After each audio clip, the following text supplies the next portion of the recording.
আচ্ছা ভাই লোক, পাঞ্জাব কিংসকে এখনই আইপিএল ট্রফিটা দিয়ে দেওয়া যায় না? মানে ওদের সামনে তো কোনো টিমই দাঁড়াতে পারছে না, সব টিমই এক ধারসে সারেন্ডার করে দিচ্ছে।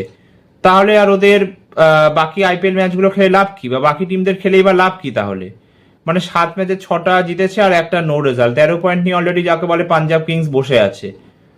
তাহলে কোনো টিমই দাঁড়াতে পারছে না ওদের সামনে। মানে ভেবে নাও যে দিল্লি ক্যাপিটালস 264 রান স্কোর করলো ফার্স্টে ব্যাটিং করে, তারপরেও হেরে গেল, তাও আবার 8 বল বাকি থাকতে। মানে দিল্লি ক্যাপিটালসের বোলারদের কোনো রকম সুযোগই দিল না। পাওয়ার প্লেতে 100-র ওপর রান, এবং প্রভ সিমরন সিং আর প্রিয়ান সার্জো এই দুটো প্লেয়ারই এত ডেঞ্জারাস যে নিজের দমে পুরো ম্যাচ জিতিয়ে দেওয়ার ক্ষমতা রাখে। 250 রান দাও এদেরকে, 300 টার্গেট দাও, এরা ম্যাচ জিতিয়ে দেবে পাঞ্জাব কিংসকে। তারপরে কুপার কনলি আছে 3 নম্বরে, 4 নম্বরে শ্রেয়াস আইয়ার রয়েছে। ব্যাস, আর কি চাই এরপরে? এক ধারসে সব ভালো পারফর্ম করে যাচ্ছে। এবং সত্যিকার অর্থে আমার খারাপ লাগছে একটাই প্লেয়ারের জন্য, সে হচ্ছে কেএল রাহুল। মানে আইপিএল এর থার্ড ব্যাটসম্যান হিসাবে 150 রান স্কোর করলো, তারপরেও ওর টিম ম্যাচটা হেরে গেল। কি বলবে? এর থেকে খারাপ আর কি হতে পারে? 2008-এ ম্যাকালাম করেছিল 158 নট আউট, যে ফার্স্ট ম্যাচ হয়েছিল আইপিএল হিস্ট্রিতে সেই ম্যাচে। তারপরে 175 গেইল করেছিল 2013 সালে। আর তারপরে এই ম্যাচে 2026 সালে এসে কেএল রাহুল 152 নট আউট করে দিল, তা আবার 67 বল খেলে, তারপরেও ম্যাচটা হেরে গেল। ভাবা যায় এই অবস্থা। নীতিশ রানাও খুব ভালো খেলেছিল, 91 রান স্কোর করলো, কিন্তু হেরে গেল। কি বলবো, আমি কিছুই বুঝতে পারছি না। মানে এত স্ট্রং টিম পাঞ্জাব কিংস, এদেরকে 300 রান টার্গেট দেওয়া, সেটাই হয়তো চেস করে দেবে। এই পাঞ্জাব কিংসই 2024 সালে কেকেআর এর এগেনস্টে 263 রান চেস করে দিয়েছিল, যেটা এতদিন অব্দি আইপিএল এ হাইয়েস্ট রান চেস ছিল, সেটা ব্রেক করে দিল পাঞ্জাব কিংসই। তখন একটাই ডিফারেন্স ছিল, তখন কেকেআর দলের ক্যাপ্টেন ছিল শ্রেয়াস আইয়ার, এখন পাঞ্জাব কিংস দলের ক্যাপ্টেন হচ্ছে শ্রেয়াস আইয়ার। এবং এই শ্রেয়াস আইয়ারের মতো প্লেয়ারকে কেকেআর যে ছেড়ে দিয়ে কত বড় ভুল করছে, সেটা আমরা কেকেআর ফ্যানেরা পুরোপুরি বুঝতে পারছি। যার ক্যাপ্টেন্সিতে আমরা 2024 সালের খেতাবটা জিতলাম, তাকে হাটিয়ে দিল তাকে। কোনো মানে আছে? এর থেকে কষ্টটা কি হতে পারে? কি খেলে যাচ্ছে ভাই, প্রত্যেকটা ম্যাচে দারুণ খেলে যাচ্ছে, শুধু একটা দুটো ম্যাচের মধ্যে চলেনি ব্যাস। তাছাড়া প্রত্যেক ম্যাচে রান বানিয়ে যাচ্ছে, প্রত্যেক ম্যাচে কন্ট্রিবিউট করে যাচ্ছে, প্রত্যেক ম্যাচে ইন্টেন্ট দেখাচ্ছে ও। 36 বলে 73 নট আউট এই ম্যাচে স্কোর করলো। তবে একটাই পাঞ্জাব কিংসে আমার উইক পয়েন্ট মনে হচ্ছে দুখানা। একটা হচ্ছে নেহাল ওয়াধেরা। নেহাল ওয়াধেরাকে যে কি কারণে ম্যাচের পর ম্যাচ সুযোগ দিয়ে যাচ্ছে আমি বুঝতে পারছি না। যেখানে ওদের কাছে মুশির খান আছে, দিতে পারে মুশির খানকে সুযোগ। মানে নেহাল ওয়াধেরা আগের বার আইপিএল ফাইনালে আমার মনে আছে কি রকম লেভেলের নক খেলেছিল, জিতে যেত হয়তো এই ম্যাচটা, পাঞ্জাব জিতে যেত আগের বার ফাইনাল, যদি নেহাল ওয়াধেরা এরকম স্লো নক না খেলতো। এবং এই আইপিএল এখন অব্দি একেবারেই ক্লিক করেনিও।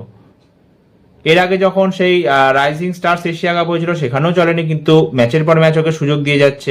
আর একটা হচ্ছে জেভিয়ার বাটলেট।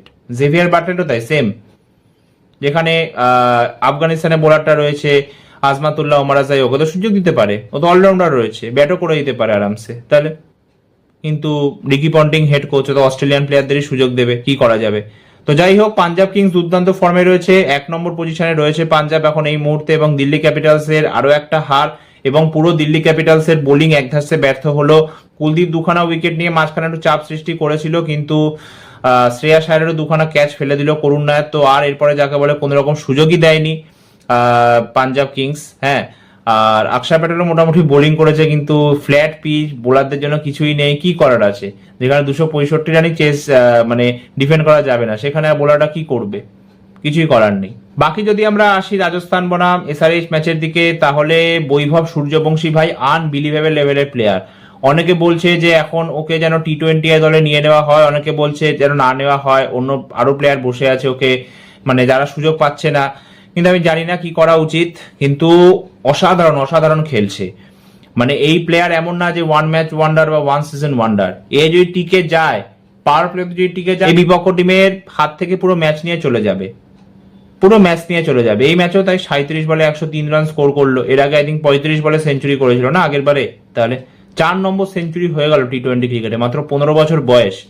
আমার তো মনে হচ্ছে এ যখন রিটায়ার করবে, লেটস আরো 23-24 বছর খেললো, তারপরে যখন রিটায়ারমেন্ট নেবে তখন মনে হচ্ছে এ অ্যাটলিস্ট যাকে বলে 30টা টি-20 সেঞ্চুরি মিনিমাম স্কোর করে দেবে, গেইলের 22 সেঞ্চুরি করে ভেঙে দেবে ভবিষ্যতে। কিন্তু খারাপ লাগছে এটা ভেবেই যে এর সেঞ্চুরিটা উইনিং কজে আসলো না, কারণ যাকে বলে রাজস্থান রয়্যালস ম্যাচটা হেরে গেল।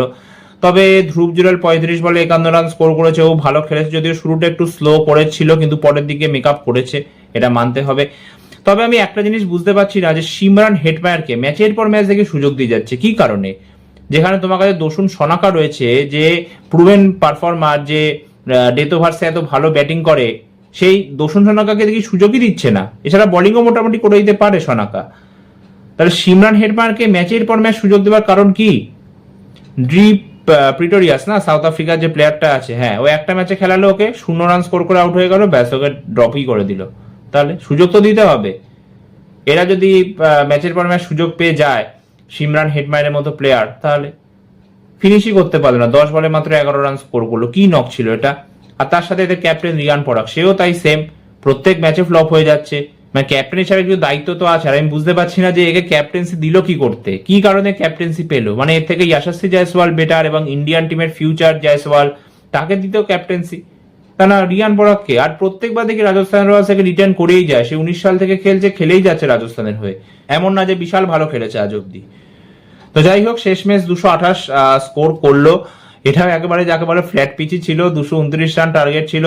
এবং ট্র্যাভিস হেডের মতো ভাগ্য ভাই প্রত্যেকটা বিদেশি প্লেয়ারের দরকার। মানে ট্র্যাভিস হেড পুরো ম্যাচে যাকে বলে খেলে না, যখন ফিল্ডিং করে টিম, যখন মানে সানরাইজার্স ফিল্ডিং করে তখন ও খেলেই না, তখন ও মাঠে নামেই না, ব্যাট করতে নামে। এই সিজনে একদম ফর্মে নেই, হার্ডলি একটা থেকে দুটো ম্যাচে হয়তো 6 ওভার অব্দি টিকেছে, নত প্রত্যেক ম্যাচে শুরুর ওভারে বা 2-3 ওভারের মধ্যে আউট হয়ে যায়, ব্যাস করে ডাগ আউটে গিয়ে বসে থাকে, এসির মধ্যে গিয়ে বসে থাকে। কিন্তু অভিষেক শর্মা আর ঈশান কিষান দুজনেই দুর্দান্ত খেলেছে। মানে প্যাট কামিন্স টিমে জয়েন করেছে, যদিও ভালো বোলিং করেছে, 4 ওভারে 27 রান দিয়ে একখানা উইকেট নিয়েছে, এবং প্যাট কামিন্স না থাকলে তো 250 করে দিত রাজস্থান। তবে ঈশান কিষান কিন্তু দারুণ ব্যাটিং করে দিল আবার, এবং 74 রানের একটা দুর্দান্ত ঝকঝকে ইনিংস খেলেছে। এছাড়া অভিষেক শর্মাও খুব ভালো খেলেছে, এবং দুর্দান্ত ফর্মে রয়েছে অভিষেক এই মুহূর্তে, যাকে বলা যায় এই আইপিএল এ। প্রথম দিকে কয়েকটা ম্যাচ একটু চলেনি, কিন্তু আস্তে আস্তে করে ফর্মে ফিরছে, লাস্টে 3-4খানা ম্যাচে ভালো খেলেছে, এবং সানরাইজার্সও তার সাথে কিন্তু আস্তে আস্তে বেশ ভালো ফর্মে ফিরছে। তো দেখে ভালো লাগছে সানরাইজার্সের খেলাটা। আর বাকি হেনরি ক্লাসের মোটামুটি খেলে যাচ্ছে, নীতিশ কুমার রেড্ডি লাস্টের দিকে নেমে ভালো ফিনিশিং টাচ একটা দিচ্ছে, এবং এই মুহূর্তে যাকে বলে সানরাইজার্স 3 নম্বরে পয়েন্টস টেবিলে উঠে এসছে, এবং রাজস্থান হারের ফলে 3 থেকে নেমে 4-এ চলে এসছে।